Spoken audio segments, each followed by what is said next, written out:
দর্শক মণ্ডলী, আসসালামু আলাইকুম। দেশ এবং দেশের বাইরে থেকে যারা আমার এই ভিডিওটি দেখছেন তাদেরকে কৃষিকথা চ্যানেল থেকে জানাই আন্তরিক শুভেচ্ছা অভিনন্দন। আজ আমরা এসেছি পাবনা জেলার সুজনগর উপজেলার আমিনপুর থানার দড়িমালঞ্চি গ্রামে। এখানে একটি হাঁসের বাচ্চার খামার আছে। এই হাঁসের বাচ্চার খামারের কীভাবে লালন পালন করে এবং হাঁসের বাচ্চার কীভাবে খাবার পরিবেশন করে ও একদিনের বাচ্চা থেকে আজ পর্যন্ত যত বড় হয়েছে বাচ্চাগুলো কীভাবে পর্যালোচনা পরিচর্যা করছে সেই বিষয়ে আমরা সরাসরি খামারের সাথে কথা বলবো।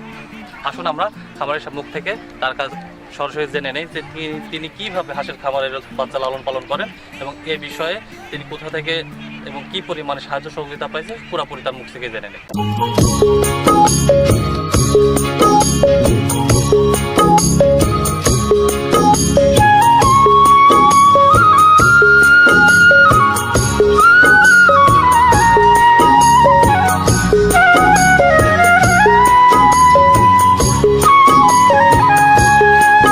জেনে নেই তিনি কিভাবে হাঁসের লালন পালন করছেন এবং একদিনের বাচ্চা থেকে আজ পর্যন্ত হাঁসের বাচ্চার পিছনে কি পরিমাণ তিনি ব্যয় করছেন। আসুন তার সাথে সরাসরি কথা বলি। ভাই, আপনার নাম? আচ্ছা, আপনার বাড়ি কোথায়? দড়িমালঞ্চি। আপনি আপনার খামারেতে মোট এখন বর্তমানে কতগুলো হাঁসের বাচ্চা আছে? 1000 বাচ্চা আছে। আপনি বাচ্চাগুলো কোথা থেকে সংগ্রহ করছেন? উল্লাপাড়া ভোটগাছ থেকে। আচ্ছা, এই হাঁসগুলো যখন আপনি 3 মাস পর আরো 3 মাস পরে যখন ডিম দিবে তখন আপনি নিয়ে যাবেন, বিলে নিয়ে যাবেন, তখন তো আর আপনার খাদ্য লাগবে না, তখন তো বিলের খাদ্য খাবে। আচ্ছা, বিলের যখন খাদ্য খাবে কিংবা দেখা যাচ্ছে যে বিল থেকে যে পরিমাণ খাদ্য হাঁস পাবে কিংবা যে প্রোটিনগুলো পাবে, যে ডিমগুলো পাবে, তখন তো আপনার পুরোপুরি লাভ থাকবে। জি, অবশ্যই লাভ। এবং আপনি যদি মনে করেন যে এই হাঁসগুলো আপনি একেধারে আর কতদিন পুষবেন আর কি, এই ডিম উৎপাদন হওয়ার কতদিন পর্যন্ত হাঁসগুলো রাখবেন আর কি? আমার ইচ্ছা আছে যতদিন আমার উপযুক্ত ডিম দেয় ততদিন পর্যন্ত আমি রাখবো। আচ্ছা, আপনি যে হাঁসের বাচ্চাগুলো আনছেন এবং এর পিছনে যে খরচ করতেছেন, এই টাকাগুলো কি আপনি নিজে যোগাচ্ছেন না স্থানীয় কোনো এনজিও কিংবা কোনো মারফত লোন নিচ্ছেন? কিছু আছে নিজের আছে, কিছু এনজিও আছে। আর কোনো এনজিও কি হাঁসের বাচ্চা হাঁসের খামারিদের জন্য কোনো প্রণোদনা কিংবা এনজিও কোনো এরকম প্যাকেজ আছে? যে আমি এরকম বলি না যে আমার এই তার জন্য দেন, নিজের ব্যক্তিগত নিয়ে আমি এটার জন্য ই করছেন। কিন্তু ব্যক্তিগতভাবে এরকম কোনো আপনার জানা মতো এরকম কোনো প্যাকেজ নাই যে হয়তো বা হাঁসের খামারিদের জন্য যে এনজিও থেকে লোন দিচ্ছে এক্সট্রা কোনো, যেরকম গরু চাষের জন্য, গরু পালনের জন্য দেয়, তারপরে দোকানের জন্য দেয়, কৃষির উপরে দেয়, তো এরকম হাঁসের খামারিদের কোনো স্পেশাল কোনো লোন নাই? সমসাময়িক যে লোনগুলো দেয় সেই রকম লোন থেকে উনিরা টাকাগুলো নিয়ে হাঁসের বাচ্চা লালন পালন করতেছে।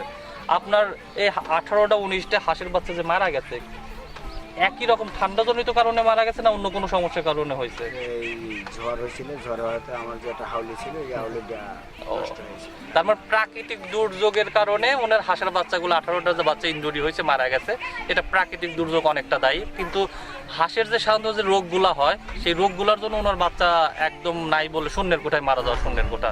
এবং আমার এই খামারি ভাই প্রথম বছর হাঁস পালনে যায়, মোটামুটি এ পর্যন্ত সে সফল, কারণ এখন পর্যন্ত তার 1000 বাচ্চা থেকে প্রায় 980টা বাচ্চা আছে। এবং ইনি কোনো কারিগরি জ্ঞান ছাড়া, কোনো ট্রেনিং ছাড়া বর্তমানে হাঁস পালন করতেছে এবং সফলতার সাথে তিনি 1 দিনের বাচ্চা থেকে 40 দিনের বাচ্চাতে উন্নতি করছে। এ পর্যন্ত তার হাঁসের অসুখ বিসুখ কারণে কোনো হাঁস মারা যায়নি এবং যা ইনজুরি হয়েছে, ক্ষতি হয়েছে, সেটা প্রাকৃতিক দুর্যোগের কারণে। উনি এভাবে আরও প্রায় 3 মাস পুষবেন। 3 মাস পোষার পরে হাঁসগুলো এক নাগারে ডিম দিবে। তখন কত % ডিম দিতে পারে? আমার ধারণা 70-80%।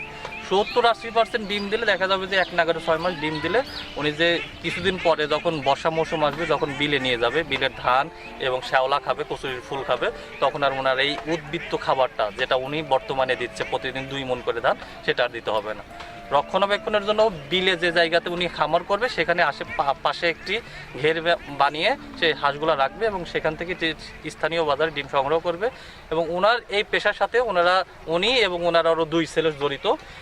বর্তমানে আপনার সংসার যে চলতেছে কিংবা আপনার 2 ছেলে যে আপনার সাথে সংযুক্ত আছে, এদের যে আপনার 2 ছেলেকে এক্সট্রা কোনো মাসে বেতন দিতে হয়?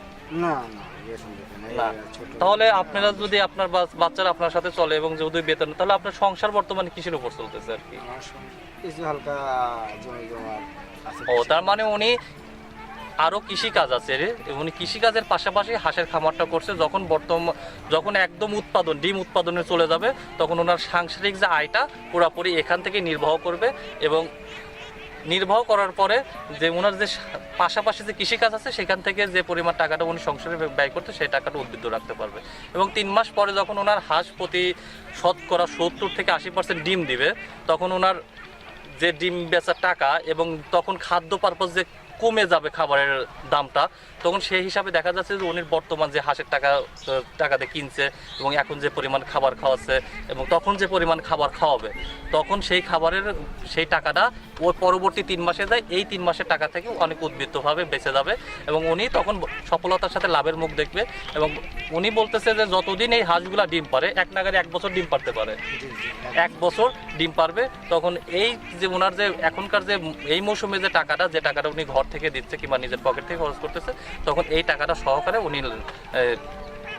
অনেক টাকা লাভ করতে পারবে। আচ্ছা, আপনি যখন আপনার 1000 হাঁস মানলাম হয়তো আরো 20টা মারা গেছে, আরো 30টা মারা যাবে, 950টা হাঁস যদি 70% ডিম দেয়, তাহলে দেখা যাবে 700 থেকে 800 ডিম দিতে, 800 থেকে 700 ডিম দিলে কতদিন ডিম দিলে আপনার এই যে এর পিছনে যে খরচ করা, এর পিছনে যে টাকা খরচ করতেছেন, এই টাকাগুলো কতদিন ডিম দিলে এই আপনার সব টাকাগুলো উঠে আসবে, এরকম কোনো আইডিয়া আছে?